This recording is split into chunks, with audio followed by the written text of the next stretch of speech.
بغض رکھتے تھے، عناد رکھتے تھے، یہ چونکہ خود اس انسان نے اپنی تربیت نہیں کی ہے، اپنے آپ کو تیار نہیں کیا ہے، لہٰذا اس مصلح کے ظہور کے بعد یہ اس کے اعداء کی فہرست میں شمار ہوگا۔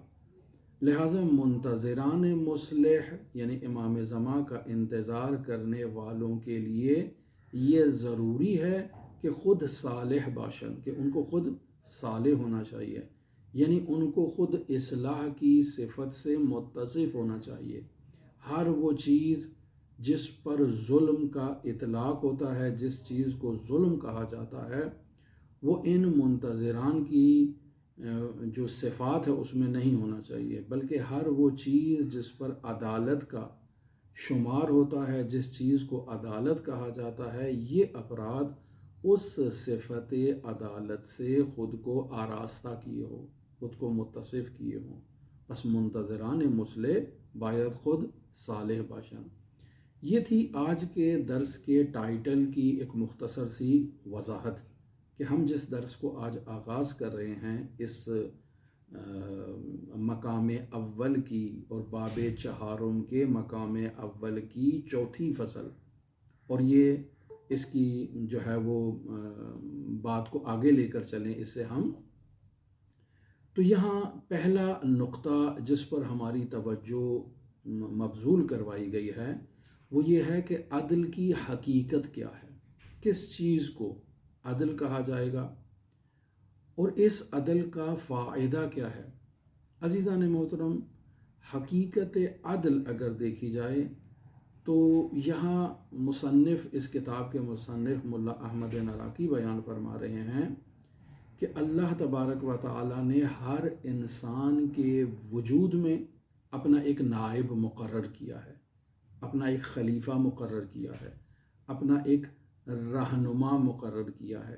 ہر انسان کے وجود میں خداوند متعال نے اپنے پیغمبر کو جگہ دے رکھی ہے، اور وہ کون ہے؟ وہ ہے انسان کی عقل۔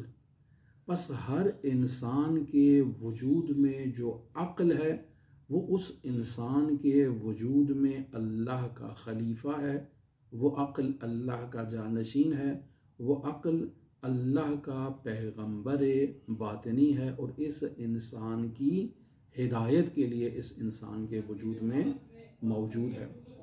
بس حقیقت عدل کسے کہتے ہیں؟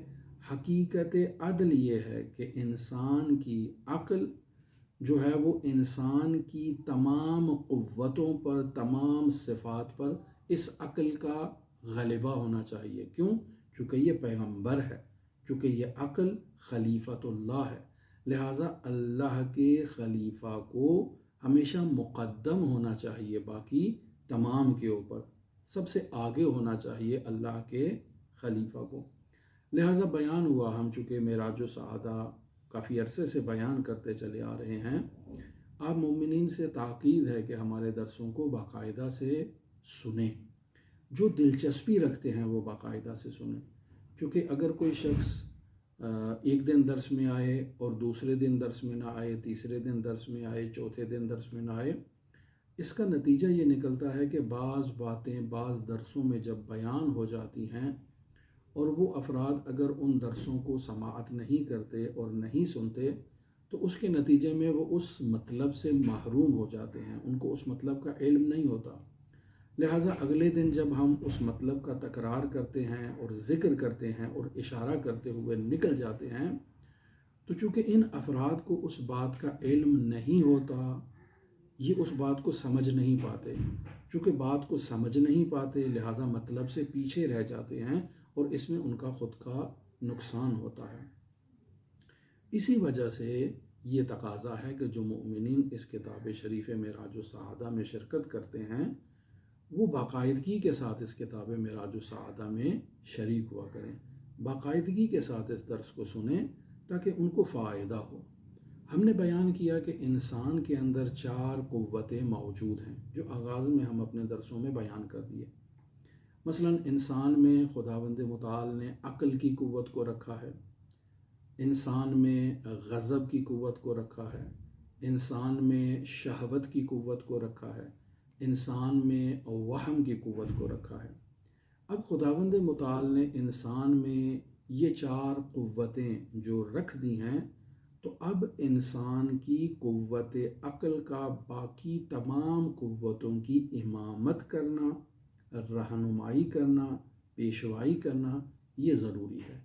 اور اگر انسان کی قوت عقل باقی قوتوں میں مغلوب قرار پائے تو یہ انسان درواقع مصلح نہیں ہے، درواقع اس صفت عدالت سے متصف نہیں ہے۔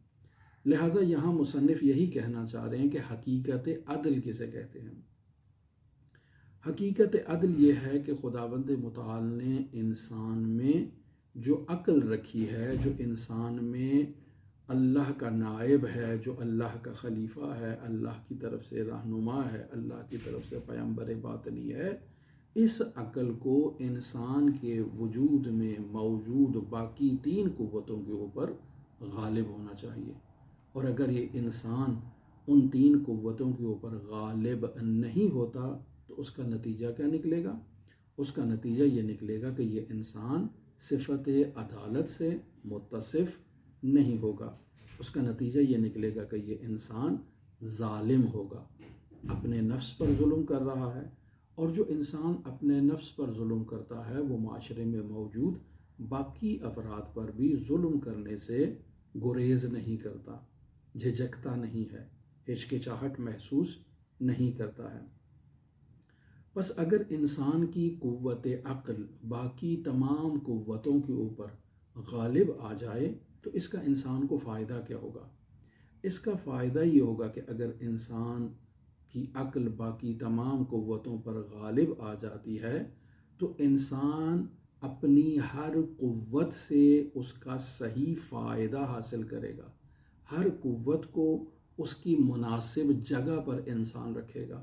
جب ہر قوت اپنی مناسب جگہ پر موجود ہو اور انسان ہر قوت سے اس کے متناسب فائدہ حاصل کر رہا ہو، مثلا انسان غضب سے اس جگہ پر فائدہ حاصل کرے جہاں غضب سے فائدہ حاصل کرنے کا مقام ہے، شہوت سے اس جگہ پر فائدہ حاصل کرے جہاں سے شہوت سے فائدہ حاصل کرنے کا مقام ہے، اور وہم کو اس کی حد میں رکھے۔ جب انسان عقل کو ان تمام قوتوں کے اوپر غالب لے آئے گا اور باقی 3 قوتوں سے صحیح فائدہ حاصل کرے گا تو اس کا نتیجہ یہ نکلے گا کہ انسان کے بدن میں، انسان کے وجود میں جو ہے وہ جو نظام چل رہا ہے، جو انسان کا بدن خود ایک ملک کا نظام ہے، ایک مملکت ہے، اور اس مملکت میں ایک نظام ہے، اور اس نظام میں اگر عقل حاکم ہو جائے گی اور باقی 3 قوتیں اپنے اپنے مقام پر وزارت کا کردار ادا کریں گی تو اس ملک کے اندر، یعنی ملک کے انسانیت کے اندر جو ہے وہ عدل و انصاف کا بول بالا ہوگا۔ اس ملک کے انسانیت کے اندر جو ہے وہ تمام قوتیں اعتدال پر رہنے کے نتیجے میں انسان کے اندر قوہ عدالت قائم ہوگی، اور عدالت جس قدر انسان میں بلند ترین رتبے پر فائز ہوتی جائے گی، انسان آہستہ آہستہ تعالی طلبے معصوم ہوتا جائے گا۔ لہٰذا یہاں نہایت ضروری ہے، بلکہ مرحوم ملا احمد نراقی یہ فرما رہے ہیں کہ انسان پر واجب ہے کہ وہ کوشش کرے کہ اس کی عقل جو اس کے بدن میں، اس کے وجود میں اللہ کی طرف سے اللہ کا جو ہے وہ ایک حاکم اور ایک عادل خلیفہ کے طور پر مقرر کی گئی ہے، انسان کا یہ وظیفہ ہے کہ اس عقل کو باقی قوتوں کے اوپر حاکم لے کر آئے۔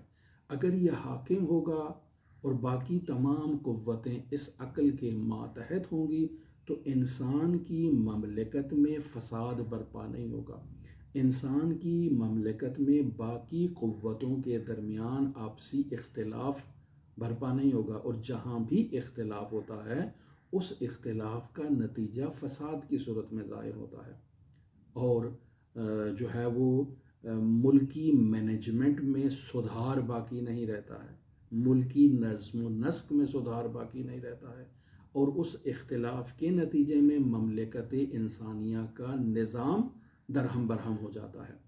لہٰذا یہ ضروری ہے کہ انسان اپنے وجود میں قوہ عاقلہ کو جو اللہ کا خلیفہ ہے باقی قوتوں کے اوپر انسان اسے حاکم قرار دے.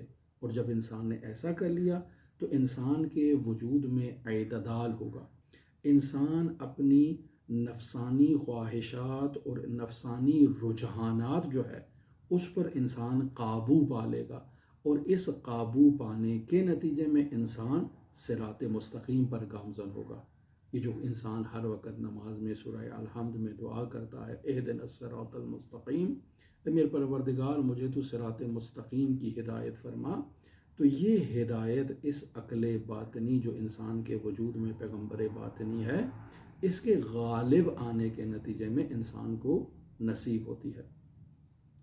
لہذا ملا احمد نراقی یہاں فرما رہے ہیں کہ جان لو، آگاہ رہو کہ جس شخص نے اپنی صفات اور اخلاقیات کی اصلاح نہیں کی ہے، جس نے اپنے وجود کی تہذیب نہیں کی ہے، جس نے اپنے بدن کو تیار نہیں کیا ہے، ایسے انسان کے اس بدن کے اندر عدالت کے قائم نہ ہونے کے نتیجے میں جو ہے وہ اس کے وجود کے اندر جو ہے وہ نظام درہم برہم ہو جائے گا.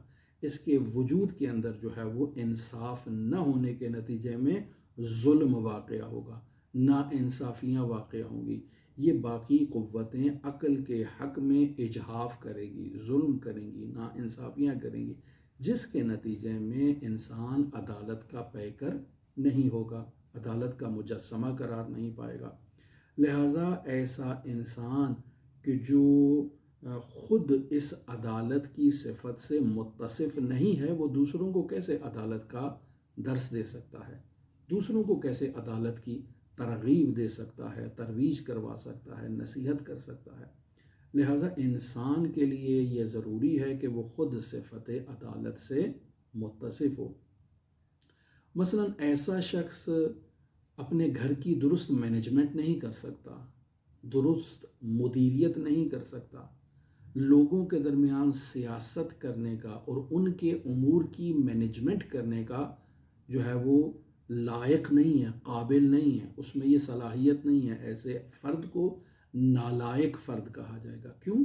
کیونکہ یہ انسان خود اپنے معاملات کی مینجمنٹ کرنے سے قاصر ہے.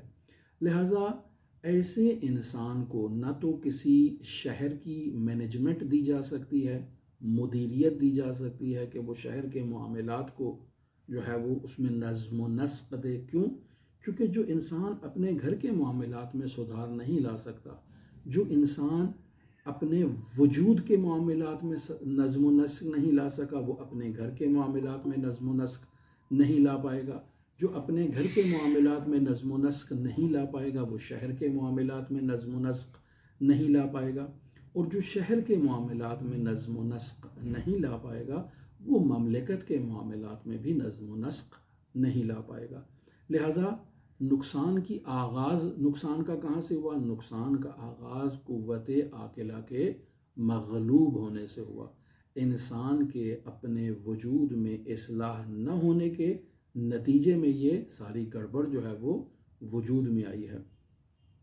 لہٰذا ملا احمد نراقی رحمۃ اللہ علیہ نے، جن کی تقریباً اگر دیکھا جائے زندگی تو تقریباً آج سے 350 سال پہلے زندگی ہے، اور ملا احمد نراقی نے 350 سال پہلے یہ قوانین اور قواعد و ضوابط اہل بیت علیہ الصلوۃ والسلام کی تعلیمات کی روشنی میں ہمیں بیان کر دیے ہیں. اور یہ آج کل کے ہمارے جو حالات ہیں، جو معاشرے کے حالات ہیں، جو ملکی حالات ہیں، جو دنیا کے حالات ہیں، ہم اس کو دیکھیں تو یہ تمام اس پہ بالکل تطبیق پاتے ہیں، بالکل اس کی جو ہے وہ عین اس کے اوپر جو ہے نا وہ منطبق ہوتے ہیں. اگر ہم دیکھیں تو یہ جو حکمران طبقہ ہے یہ انہی مسائل کا شکار ہے. اگر نظام عدل کو دیکھ لیں تو وہ انہی مسائل کا شکار ہے. اگر ہمارا دینی طبقہ دیکھ لیں تو وہ بھی انہی مشکلات کا اور انہی مسائل کا شکار ہے. اگر ہم طبقہ مبلغین کو دیکھ لیں، یہ جو گلی محلوں میں بستر لے کر تبلیغ کرنے کے لیے نکلتے ہیں اور لوگوں کو امر بالمعروف کرنے کا وظیفہ ادا کرتے ہیں، وہ بھی اسی مشکل میں گرفتار ہیں. اور وہ مشکل کیا ہے؟ مشکل یہی ہے کہ ان کی قوت عاقلہ مغلوب ہے، باقی 3 قوتوں کے ماتحت ہے. اور یہ نظام میں فساد کا باعث بن رہا ہے، یہ ظلم کا باعث بن رہا ہے۔ ایسا انسان اپنے نفس پر ظلم کرتا ہے، اپنے خاندان پر ظلم کرتا ہے۔ اگر اسے معاشرے کی اور شہر کی مینجمنٹ دے دی جائے تو وہ شہر میں ظلم کرے گا، اور اگر اس کو ملک کی مینجمنٹ دے دی جائے تو وہ ملک میں ظلم کرے گا۔ اگر اس کو نظام عدل کا سربراہ مقرر کر دیا جائے یا وہاں کوئی ذمہ داری دے دی جائے تو وہ وہاں ظلم کرے گا۔ کیوں؟ کیونکہ اس کی قوت عقل جو ہے وہ باقی قوتوں کے ماتحت ہے، مغلوب ہے۔ اللہ کا پیغمبر باطنی جو اس کے وجود پر حاکم ہونا چاہیے تھا وہ محکوم ہو چکا ہے، ماتحت ہو چکا ہے، جس کے نتیجے میں یہ انسان صفت عدالت سے متصف نہیں ہوگا، اور جب صفت عدالت سے متصف نہیں ہوگا تو پھر اسے حق حاصل نہیں ہے کہ یہ اپنے خاندان کی مینجمنٹ میں سربراہی کا کردار ادا کرے، اسے یہ حق حاصل نہیں ہے کہ یہ شہر میں مینجمنٹ کی سربراہی کا کردار ادا کرے، ملک میں کسی بھی پوسٹ کسی بھی عہدے پر اسے براجمان ہونے کا حق حاصل نہیں ہے۔ لہٰذا ضرب المثل جو اردو زبان میں ہمارے دی جاتی ہے کہ دوسروں کو نصیحت اور خود میاں فضیحت، یعنی انسان اٹھتا ہے دوسروں کو جا کر امر بالمعروف کرتا ہے، دوسروں کو جا کر کہتا ہے کہ چوری نہ کرو جبکہ خود چوری کر رہا ہوتا ہے، دوسروں کو کہتا ہے کہ جو ہے وہ زنا نہ کرو جبکہ خود زنا کا مرتکب ہوتا ہے، دوسروں کو کہتا ہے کہ جھوٹ نہ بولو، کسی پہ تہمت نہ لگاؤ، بد اخلاقی نہ کرو جبکہ خود ان جو ہے وہ جرائم میں مبتلا ہوتا ہے، خود بد اخلاق ہوتا ہے، خود چوری چکاری کرتا ہے، خود جو ہے وہ کالے دھن کو سفید دھن میں تبدیل کرتا ہے اور دوسروں کو نصیحت کر رہا ہوتا ہے کہ یہ کام بری بات ہے، ایسا کام نہیں کرنا چاہیے۔ خود جو ہے وہ بالفرض کہیں کہ بجلی چوری کرتا ہے اور دوسروں کو کہتا ہے کہ بجلی چوری کرنا بری بات ہے، ایسا کام نہیں ہونا چاہیے۔ اور اگر قاضی القضات ہے اور اس کے سامنے کوئی ایسا کیس آ جاتا ہے تو خود وہ چور ہے لیکن دوسروں کو سزا دے رہا ہے۔ تو ایسا انسان جو خود عدالت کی صفت سے متصف نہیں ہے اسے ان میں سے کسی بھی پوسٹ پر بیٹھنے کا حق حاصل نہیں ہے۔ لہٰذا اسی نقطے کی طرف اشارہ مرحوم اللہ احمد نراقی بتا رہے ہیں کہ در واقع ایسا انسان ایک منافق انسان ہے، دوغلے پن میں مبتلا انسان ہے، ایسا انسان جس نے خود کی اصلاح نہیں کی ہے، خود کی ہدایت نہیں کی ہے، خود کے وجود میں جو پیغمبر باطنی جو اس کے اندر خدا کا خلیفہ موجود تھا جسے عقل کہتے ہیں، اسے اس انسان نے محکوم قرار دیا ہے، مغلوب قرار دیا ہے، جس کے نتیجے میں یہ انسان کے وجود سے صفت عدالت ختم ہو چکی ہے، اور یہ انسان جو ہے وہ اب معاشرے میں دوسروں کو جو ہے وہ نصیحت کرنے کے لیے نکل پڑا ہے۔ اب چاہے یہ علماء کی صف میں ہو تو ایسے انسان کو جو ہے وہ قطاع الطریق کہا گیا ہے، روایات کی روشنی میں عالم ہے لیکن در واقع یہ کیا ہے، ایک ڈاکو ہے۔ کیوں؟ کیونکہ یہ لوگوں کو تو نصیحت کر رہا ہے لیکن یہ خود اس پر عمل نہیں کر رہا۔ لہٰذا جہاں اس کی قوت غضبیہ، قوت شہویہ، قوت وہمیہ اس انسان کو ابھاریں گی تو یہ دین کو بیچ دے گا اور اپنی ان قوتوں کو غالب رکھے گا۔ لہٰذا ایسے انسان سے دین لینے کا حق حاصل نہیں ہے۔ آپ دیکھتے ہیں ہمارے معاشرے میں لوگ جو ہیں وہ ممبروں پر موجود ہیں، دوسروں کو نصیحت کرتے ہیں، انواع و اقسام کی مشکلات اخلاقی میں وہ خود مبتلا ہوتے ہیں اور پھر معاشرے میں ان کی نصیحت کا کوئی اثر نہیں ہوتا اور معاشرے میں مشکلات اور مسائل جو ہیں وہ پیش آتے ہیں۔ لہٰذا مصلح کے لیے عادل ہونا ضروری ہے۔ اب سوال یہ پیدا ہوتا ہے کہ مصلح کے لیے عادل ہونا کیوں ضروری ہے؟ ملا احمد نراقی کہتے ہیں چونکہ جو انسان خود اپنی اصلاح سے عاجز ہے، جو انسان خود اپنی اصلاح نہیں کر سکتا، جو انسان جو ہے وہ اس فیلڈ میں خود فیل ہو چکا ہے، اس امتحان میں خود ناکام ہو چکا ہے، وہ دوسروں کی اصلاح کیسے کر سکتا ہے؟ لہٰذا ایک علمی بحث یہاں حوزہ علمیہ میں بیان کی جاتی ہے کہ کیا عامر بالمعروف کو عامل بالمعروف ہونا چاہیے یا نہیں ہونا چاہیے؟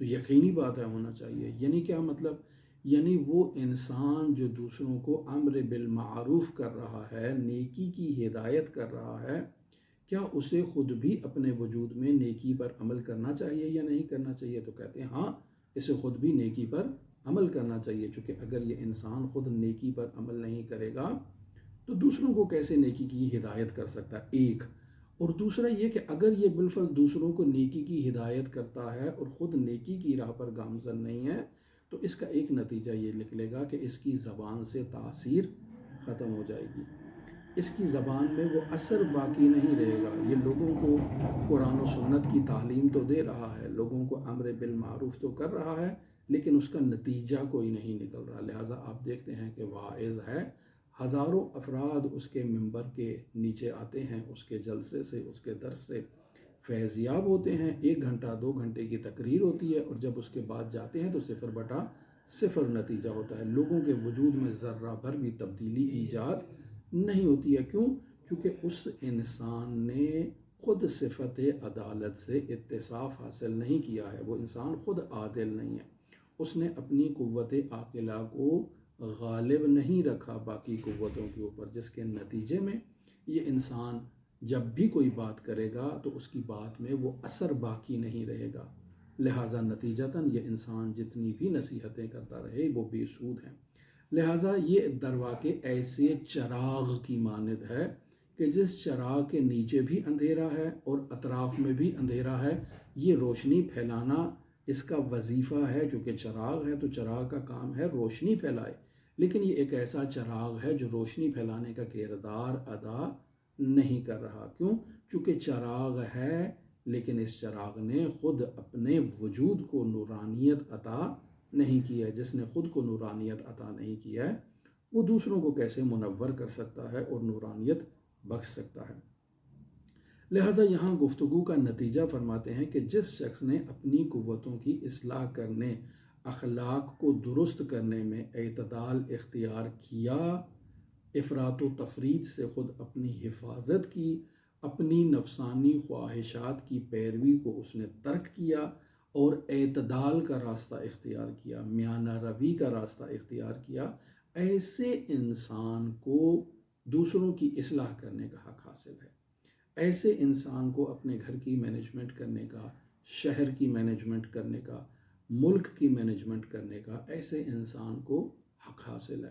لہٰذا یہاں گفتگو چونکہ موضوع سے متعلق ہے تو مرحوم ملا احمد نراقی عادل حکمران کی اہمیت کی طرف اشارہ کر رہے ہیں۔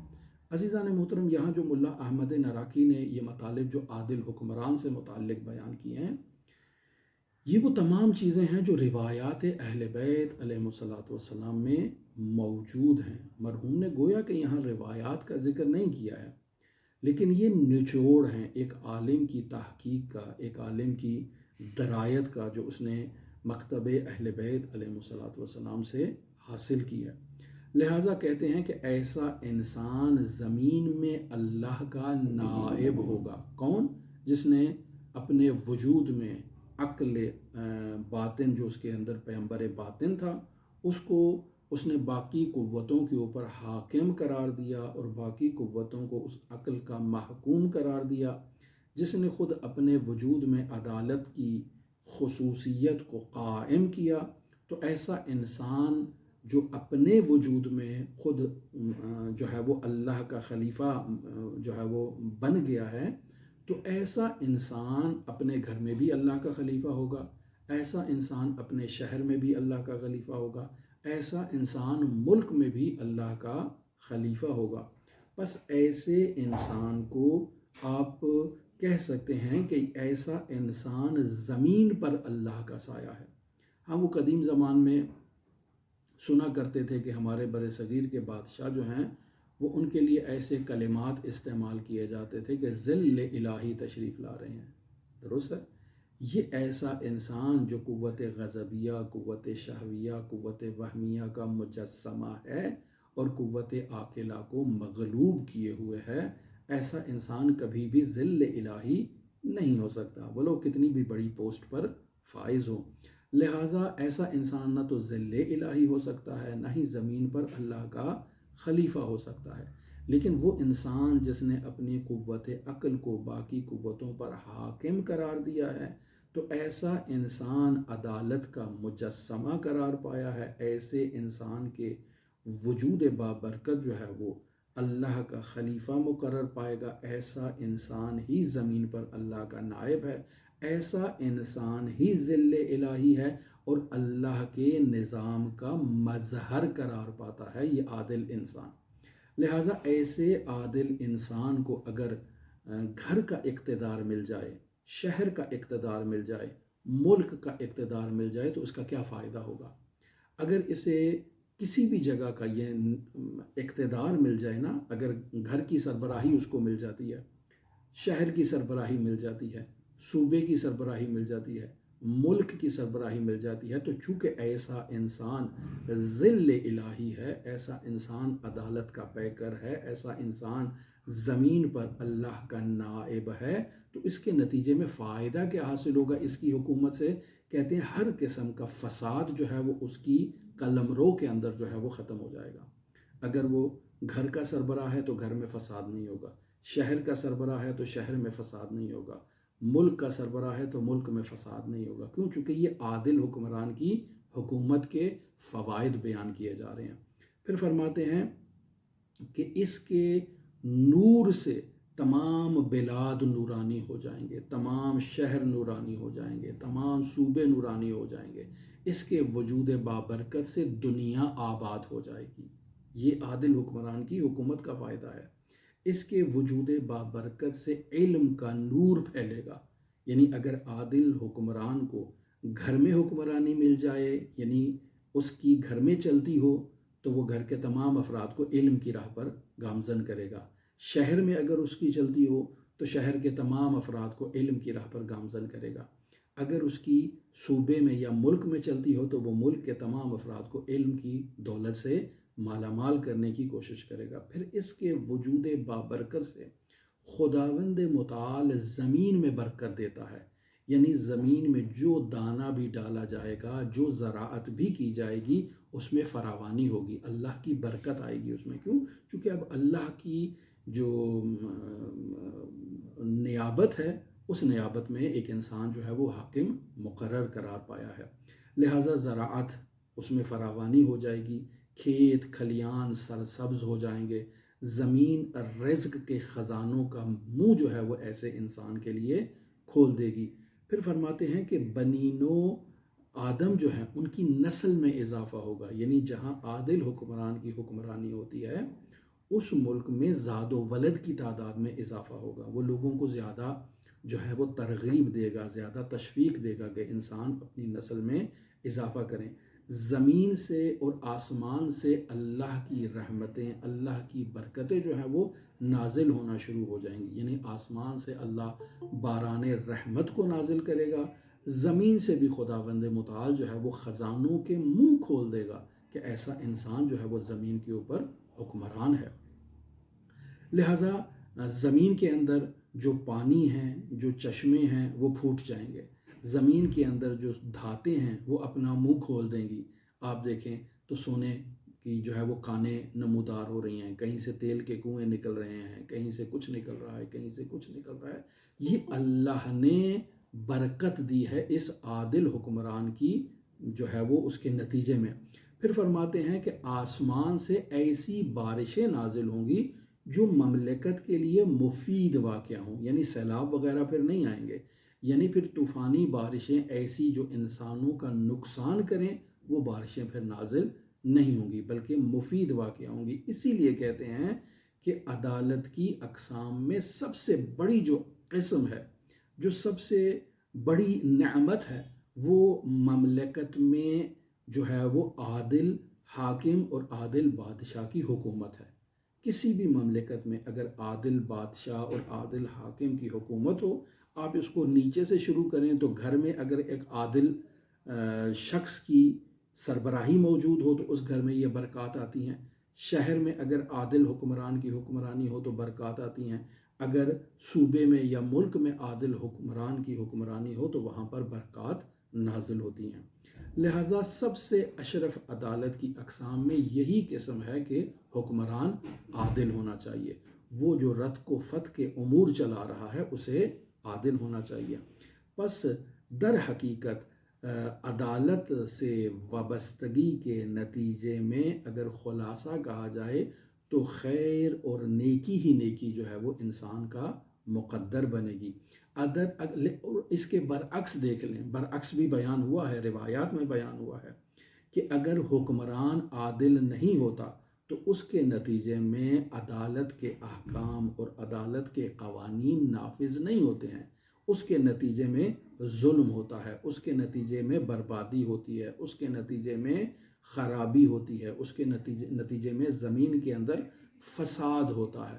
لہٰذا ایک طرف عادل حکمران کی جو ہے وہ فوائد، اور دوسری طرف عادل جو ہے وہ ظالم اور جابر، ایسا شخص جو عادل نہیں ہے وہ ظالم ہی ہوتا ہے نا، اس کی حکومت کے نقصانات بھی بیان ہوئے ہیں۔ ایسا کیوں نہ ہو، کیوں جو ہے وہ ایک جابر شخص، ایک ظالم شخص جب حاکم ہوتا ہے تو اس کی حکومت میں فساد کیوں نہ ہو؟ کیونکہ اس کی حکومت میں انسان نے تہذیب نفس نہیں کی ہے، اس کی حکومت میں انسان نے اپنے نفس کو کمال کی راہ پر گامزن نہیں کیا ہے۔ لہٰذا نتیجہ کیا نکلتا ہے؟ معارف الہیہ کے حصول میں کوتاہی کی جاتی ہے، نہ تو وہ خود معارف الہیہ کو سمجھنے کی کوشش کرے گا اور نہ ہی کسی دوسرے کو اللہ کا پیغام، اللہ کی باتیں سمجھنے کی ترغیب دلائے گا۔ لہٰذا معاشرے میں علوم جو ہے وہ علوم الہیہ اور بطور خاص علوم اہل بیت علیہم الصلوۃ والسلام، ان کی نشر و اشاعت اور ان کی ترویج کا راستہ جو ہے وہ رک جائے گا۔ تہذیب اخلاق یعنی انسان جو اخلاقی صفات سے خود کو آراستہ کرتا ہے، اس میں کمی واضح طور پر جو ہے وہ نمایاں ہوگی۔ اب تدبیر منزل کو دیکھ لیں، تدبیر شہر کو دیکھ لیں، تدبیر صوبے کو دیکھ لیں، تدبیر ملک کو دیکھ لیں، ان تمام مراحل میں جو ہے وہ مشکلات کا سامنا کرنا پڑے گا۔ اب تربیت اولاد کے میدان میں دیکھیں تو ایسے شخص کی اولاد بھی جو ہے وہ غیر تہذیب یافتہ ہوگی، غیر متمدن ہوگی، ایسے فرد کی اولاد بھی صالح نہیں ہوگی، کیوں؟ چونکہ یہ شخص خود صالح نہیں ہے۔ لہٰذا ایسا انسان جو ہے وہ ذہنی طور پر ہمیشہ ٹینشن میں، ہمیشہ پریشانیوں میں مبتلا رہے گا، اور ایسا انسان کبھی بھی مطمئن نہیں ہوگا۔ لہٰذا ایسے انسان کو اگر گھر کی مینجمنٹ دے دی جائے، شہر کی مینجمنٹ دے دی جائے، صوبے کی مینجمنٹ دے دی جائے، ملک کی مینجمنٹ دے دی جائے، دنیا کی مینجمنٹ اگر اس کو دے دی جائے تو وہاں بد انتظامی کا ہونا یقینی ہے، وہاں حالات میں بگاڑ کا ہونا یہ یقینی ہے، وہاں لوگوں کے دلوں میں پریشانیوں کا ہونا یہ یقینی ہے، وہاں معاشرے کے اندر انتشار کا ہونا یہ یقینی ہے، وہاں لوگوں کے دلوں کا مردہ ہو جانا یہ یقینی ہے، وہاں جو ہے وہ لوگوں کے وجود میں باطل خیالات کا آنا یہ یقینی ہے، وہاں لوگوں کے معاملات میں رکاوٹوں کا ایجاد ہونا یہ یقینی ہے۔ کیوں؟ چونکہ وہاں ایک ایسے شخص کی حکمرانی ہے کہ جو عادل نہیں ہے، جو خود جو ہے وہ اپنے وجود میں، جس نے جو ہے وہ صفت عدالت کو اپنے وجود میں قائم نہیں کیا ہے، ایسا انسان جس فیلڈ میں بھی جائے گا، جس جگہ بھی جائے گا، وہاں وہ خرابی برپا کرے گا، وہاں وہ بربادی ہی بربادی لے کر آئے گا۔ لہٰذا ایسے فرد کی حکومت کے اندر جو ہے وہ اہل علم، ارباب دانش، کمال یافتہ افراد، تہذیب یافتہ افراد، پاکیزہ افراد، نیک افراد جو ہیں وہ گمنامی کی زندگی بسر کریں گے۔ کیوں؟ چونکہ ایک نااہل فرد جو ہے وہ حکومت کے منصب پر فائز ہو چکا ہے۔ لہٰذا وہ افراد جو لوگوں کو کمال کا راستہ دکھانے والے ہیں، وہ افراد جو ہیں وہ مین سٹریم سے غائب ہو جائیں گے، منظر سے غائب ہو جائیں گے۔ لہٰذا نہ تو بادشاہ ہدایت یافتہ ہوگا اور نہ ہی عوام وہاں پر جو ہے وہ ہدایت کی منزلوں پر گامزن ہوگی۔ لہٰذا ایسے فرد کے ہوتے ہوئے علم اور عمل کے میدان ہمیشہ ہمیشہ کیا ہوگا؟ مندرس ہوگا۔ مرحوم فرماتے ہیں کوہنے ہوگا، یعنی پرانا ہو جائے گا، وہاں کوئی نو آوری نہیں ہوگی۔ یعنی آپ دیکھیں اگر عادل حکمران کی حکمرانی ہو تو وہاں علم جو ہے وہ ترقی کرتا ہے، وہاں لوگ تحقیق کرتے ہیں، جستجو کرتے ہیں، نئے نئے علوم کو کشف کرتے ہیں، نئی نئی اختراعات کرتے ہیں۔ لیکن جہاں حکمران عادل نہیں ہے، وہاں نتیجہ کیا نکلتا ہے کہ علم یتیم ہو جاتا ہے، علم کا کوئی پرسان حال نہیں ہوتا ہے، علماء کی کوئی جو ہے وہ، اب یہ ضروری نہیں کہ عالم دین ہو، عالم دنیا بھی ہو، وہاں کوئی اس کا پوچھنے والا نہیں ہے۔ اب علم و دانش کی منازل اور ان کی در و دیوار جو ہیں وہ تیر و تار ہو جائیں گی، مرحوم اللہ احمد نراقی فرماتے ہیں۔ بس انسانوں کی سعادت کے لیے ضروری ہے کہ وہ جو ہے وہ اپنے وجود میں عدالت لے کر آئیں، وہ اپنے وجود میں اصلاح لے کر آئیں، اپنے وجود میں کمال لے کر آئیں۔ لہٰذا بطور خلاصہ مرحوم ملا احمد نراقی فرما رہے ہیں کہ تحصیل کمالات میں قاعدہ کلیہ یعنی کلی قانون کیا ہے؟ فرماتے ہیں سعادت کے مراتب کو حاصل کرنا ہے، علوم اور معارف کو سیکھنا ہے، احکام کی نشر و اشاعت کرنا ہے، اور یہ سب کس پر منحصر ہے؟ یہ سلطان کی عدالت پر منحصر ہے۔ یعنی یہ جو میں انسان ہوں، اگر میرے وجود میں قوت عاقلہ جو ہے وہ غالب ہوگی، میں خود مصلح ہو جاؤں گا، تو اس کے نتیجے میں میری ذاتی جو وجود ہے اس کے نظام میں اصلاح ہوگی۔ اگر میں خود مصلح ہوں گا تو میری اس اصلاح کے نتیجے میں میرے جو گھر ہے اس کے نظام میں سدھار ہوگا، میری اصلاح کے نتیجے میں شہر میں، معاشرے میں جو ہے وہ جہاں جہاں میری جو ہے وہ حرف شنوائی ہوگی، جہاں جہاں میری حکومت ہوگی، وہاں جو ہے وہ نظام میں بہتری اور سدھار آئے گا۔ لہٰذا اس کی جانب سے دین کی سربلندی پر توجہ دی جائے گی، شریعت کی ترویج میں کوشش کی جائے گی۔ پس انسان کامل کی ترقی اخلاقی کمالات کا جو ہے وہ نتیجہ ہوگی، علوم کے فروغ کا نتیجہ ہوگی، دین کی سربلندی کا نتیجہ ہوگی، اور ان تمام معاملات کا دار و مدار اسی وقت ہے جب انسان کے وجود پر جو ہے وہ عدالت حکمران ہو، شہر کے وجود پر ایک عادل حکمران کی حکمرانی ہو، ملک کے جو نظم و نسق ہے اس کو چلانے میں ایک عادل حکمران کی حکمرانی ہو۔ لہٰذا اسی وجہ سے روایات میں یہ مطلب بیان ہوا ہے۔ کیا بیان ہوا ہے؟ مثلا روایات میں بیان ہوا ہے کہ عادل حکمران ہر اس نیکی کے اجر میں شریک ہوگا جسے اس کی رعیت انجام دیتی ہے۔ یعنی اگر 2 کروڑ 4 کروڑ 5 کروڑ کی آبادی ہے اس کی رعیت میں، تو جو بھی اس ملک میں نماز پڑھ رہا ہے اس کی نماز کا اجر اس عادل حکمران کو ملے گا۔ جو بھی امر بالمعروف کر رہا ہے، جو بھی نیکی کر رہا ہے، جو بھی صدقہ و خیرات کر رہا ہے، سب کا اجر اس عادل حکمران کو بھی ملے گا اس کے ساتھ ساتھ۔ یہ روایات کا نچوڑ ہے۔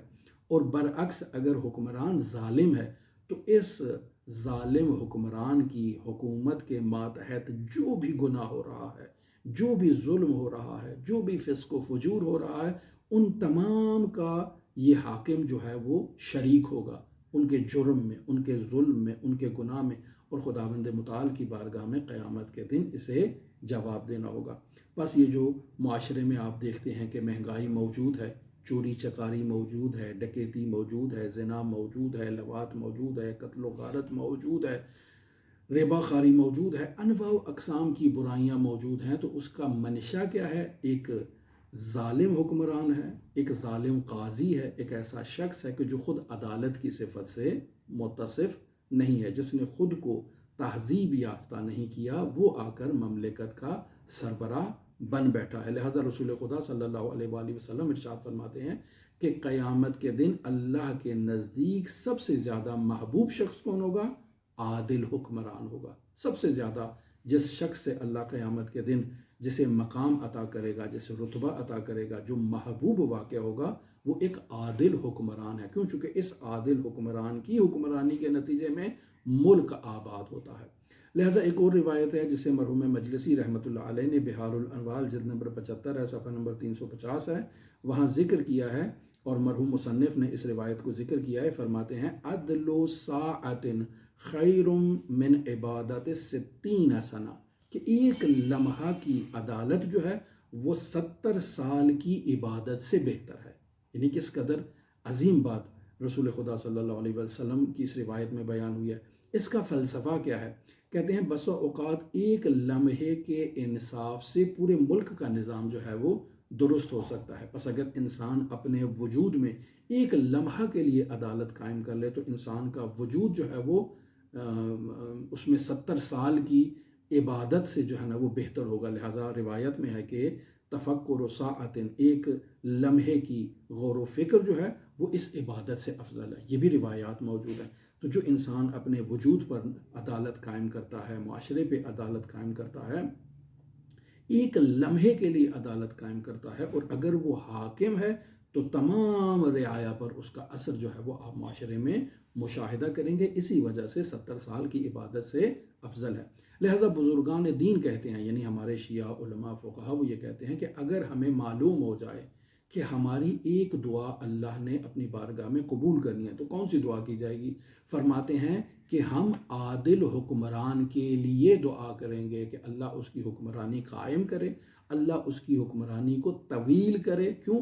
چونکہ اس عادل حکمران کی حکمرانی سے جو ہے وہ اصلاح ہوگی، انفرادی اصلاح ہوگی، معاشرتی اصلاح ہوگی، اور جو ہے وہ اس کے فوائد بہت فراوان ہوں گے۔ لہٰذا ایک عادل حکمران کی حکمرانی سے پوری امت کی اور پورے معاشرے کی اصلاح کا سامان فراہم ہو سکتا ہے۔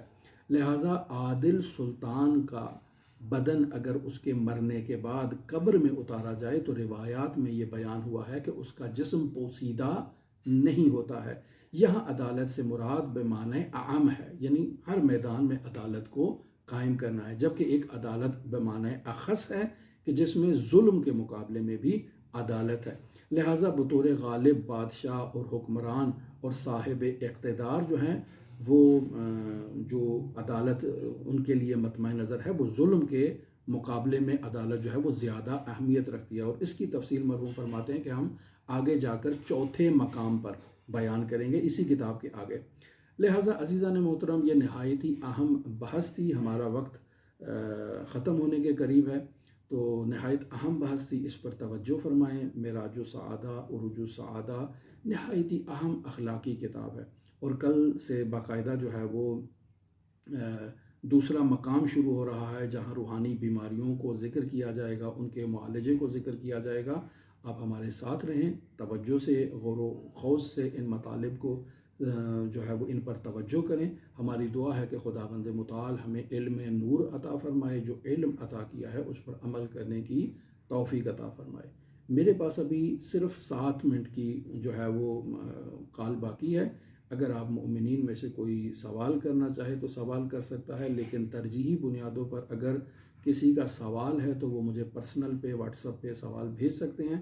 میں انشاءاللہ کوشش کروں گا کہ آپ کے سوال کو جواب دوں۔ اللہم صلی علی محمد و آل محمد وعجل فرج قائم آل محمد۔